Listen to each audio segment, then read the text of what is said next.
What's new this month at Rogers Railroad Junction?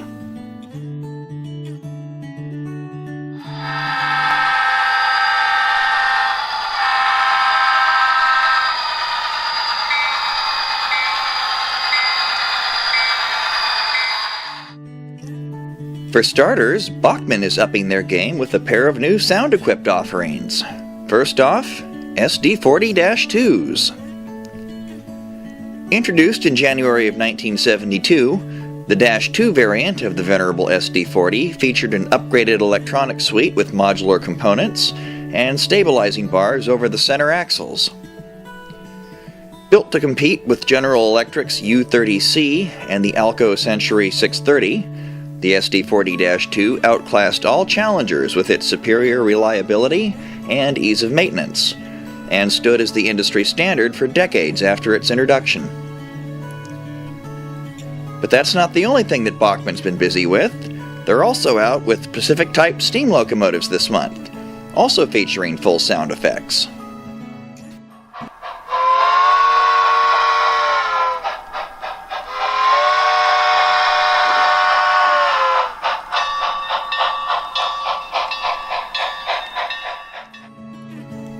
Typically found at the front of express passenger trains throughout the early and mid-20th century, the Pacific and its unique 462 wheel arrangement were first introduced in 1901, quickly earning a place near the top of most major railroad rosters.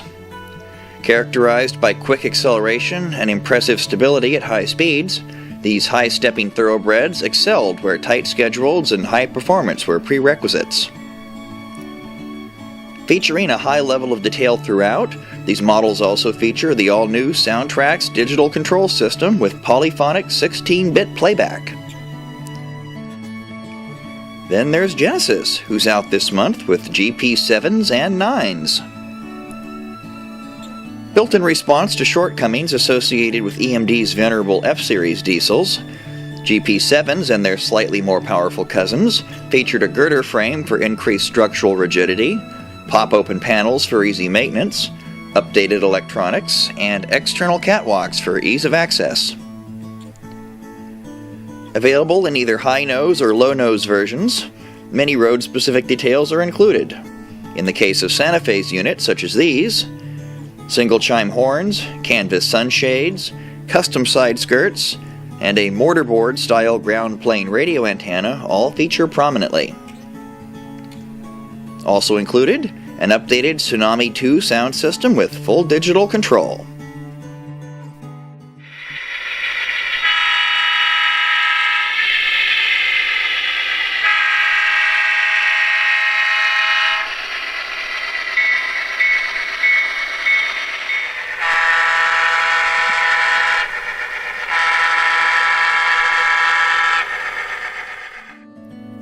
Moving down the list from motive power, we have a pair of new boxcars in stock, starting with classic Pullman standard cars in all new road names and liveries.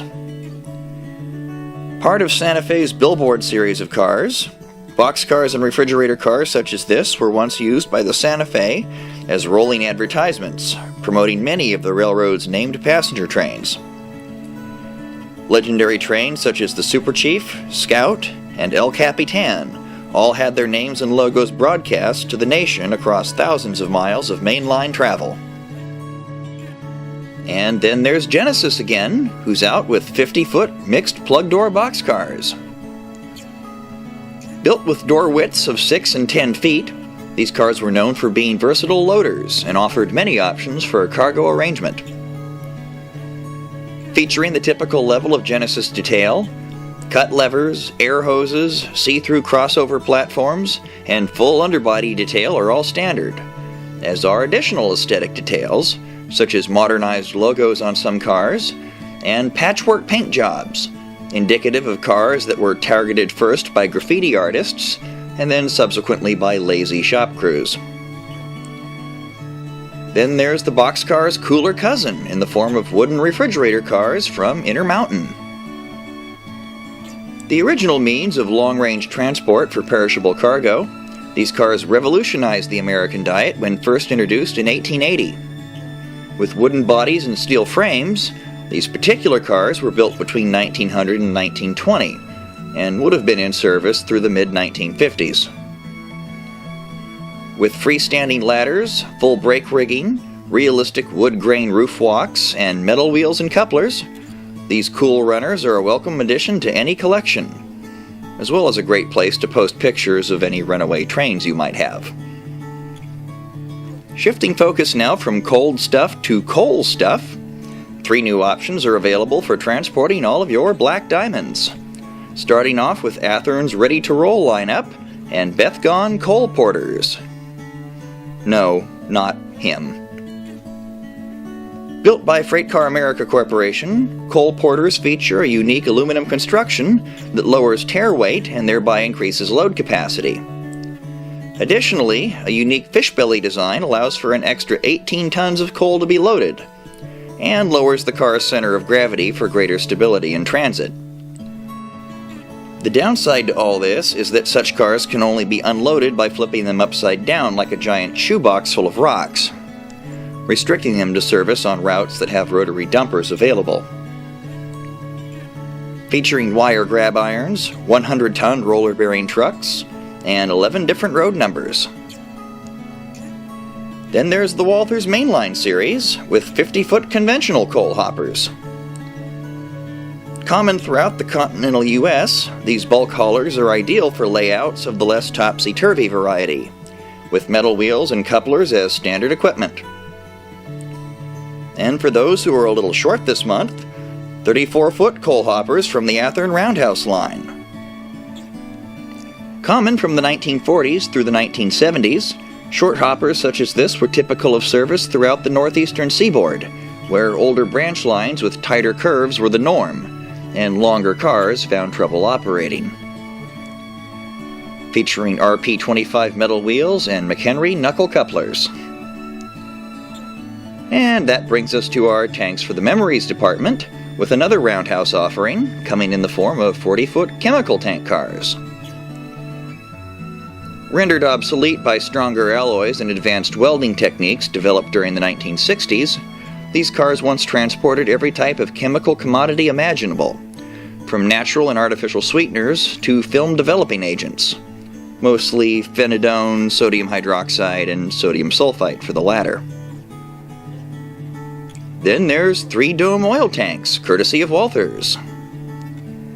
Common throughout the first half of the 20th century, cars like this went part and parcel with the rise of the petroleum industry, and hauled the bulk of America's fuel supply before being replaced by larger cars of welded construction sometime in the early 1970s.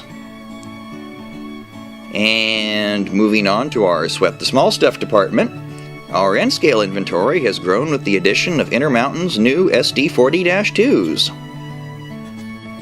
Yes, it's the same iconic locomotive that we led off our video with this month, but in a convenient pocket size. Small and agile, these models are easily transported, operated in tight confines, and swallowed by small children. Featuring freestanding grab irons, silicon handrails, rooftop beacons where applicable, and a DCC-ready drive system, proving that good things really do come in small packages. And smaller packages. It's a theme repeated throughout our inventory this month, with several of our offerings being available in multiple scales. There's truly something for every modeler here. N-scale items not recommended for children under the age of 6, or adults with equivalent maturity level. So drop on by and see our stuff in all of its various sizes, right here, right now, at Rogers Railroad Junction, today.